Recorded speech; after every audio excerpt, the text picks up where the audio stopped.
leak detection at the school here. So jump through the gate and run over and check the meter.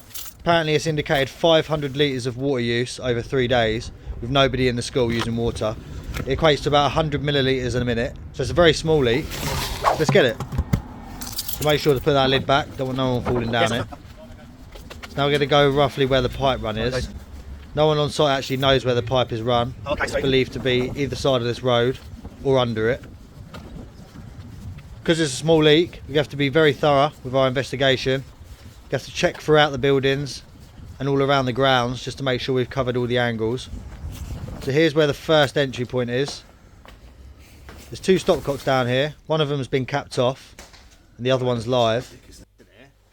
We've already found a couple of drips. No, not them 2. Here's a drip on a stop tap and a slight weep on a compression fitting just here. And then from where we was, if we continue down, the end of the run, the pipe feeds this part of the school down here. So they believe the leak is to be on the pipework underground because a meter check at the front of the school indicated usage over the 3 days. But apparently the meters inside the buildings, just by these stopcocks, didn't indicate any usage in that time. So you'd think the leak is underground somewhere. So we started pressure testing.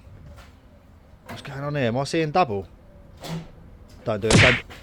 You little... Come back here. Okay, maybe they are a couple of drips. Right, so initially we started pressure testing the external pipework. As you can see, the pressure drop is very, very small. Almost can't notice it.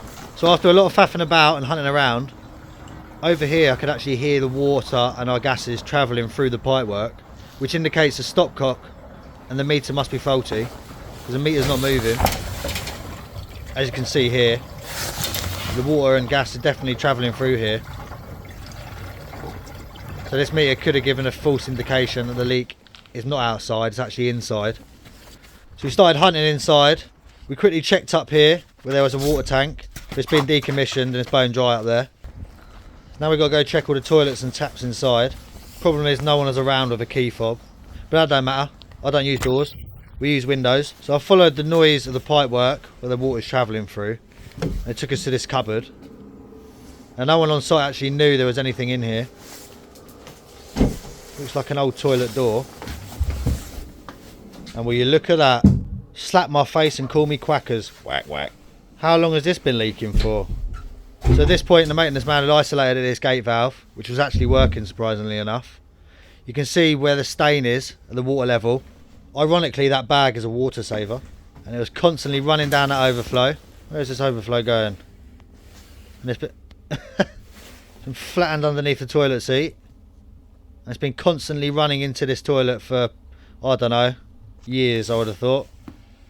So let's just double check with our finger. You can feel the water dripping onto it. Yeah, it's definitely wet. So it's a trade secret this to identify how long it's actually been leaking for.